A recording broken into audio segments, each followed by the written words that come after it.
expectations that would come with this new contract.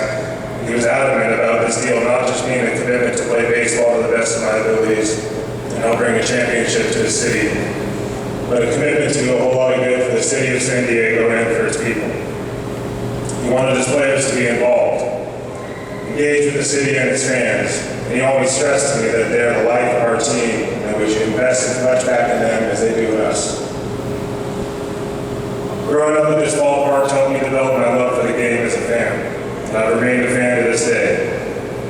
Even through my time playing in Houston and playing in Pittsburgh, I remember having regular calls with my father from across the country, discussing the latest Padres news.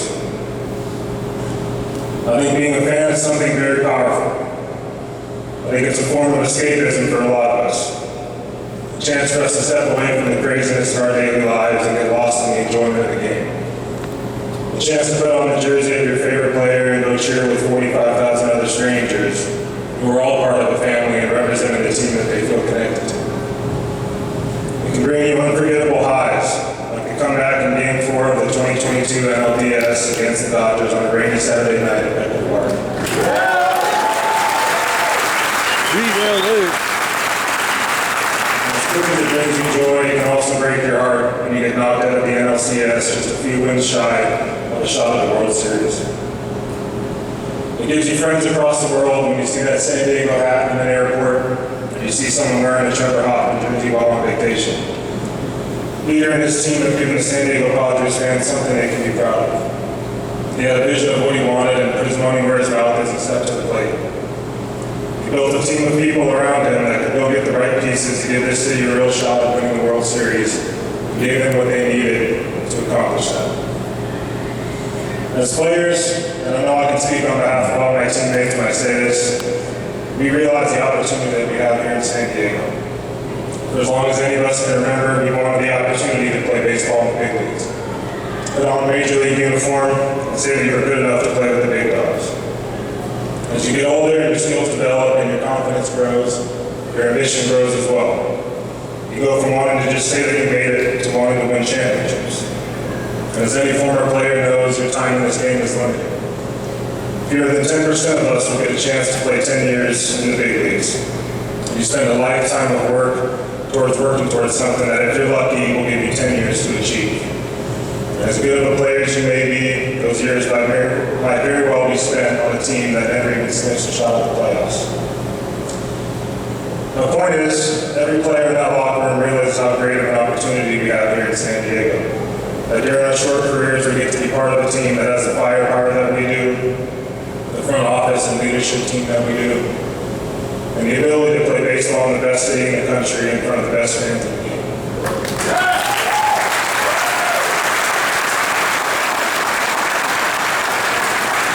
And an opportunity to accomplish a personal lifelong goal and give the city of San Diego its first world title. All of that is possible because Peter had a vision to change the landscape of baseball in San Diego, and he acted on it.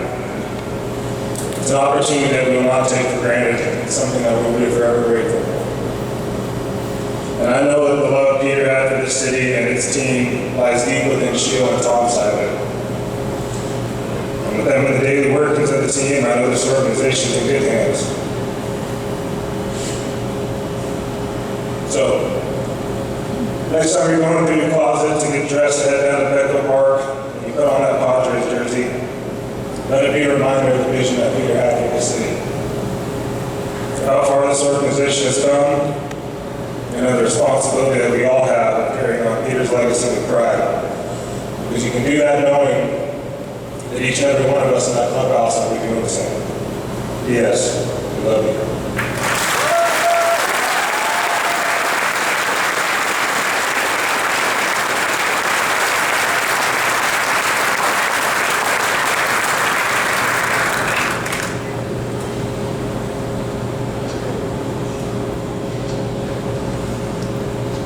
As in remembrance of today and the love Peter had for the Padres, Manny Machado, Joe Musgrove, Fernando Tatis Jr., Hugh Darvish, Xander Bogaerts, and Jay Cronenworth are now presenting the family with custom jerseys, including the PS Heart Badge, which Peter's children's helped design.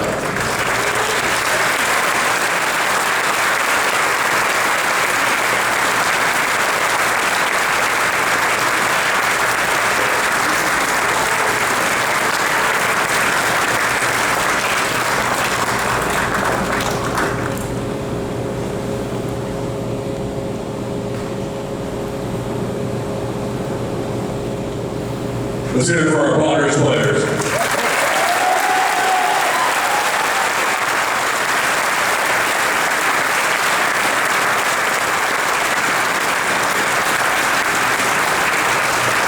As we learned earlier, the Siedler family is a big one, with 9 siblings. Up next, let's hear from 2 of them. Peter's sister, Annie Siedler Hagan, and brother, Honors Executive Vice President, Community Impact, Tom Siedler.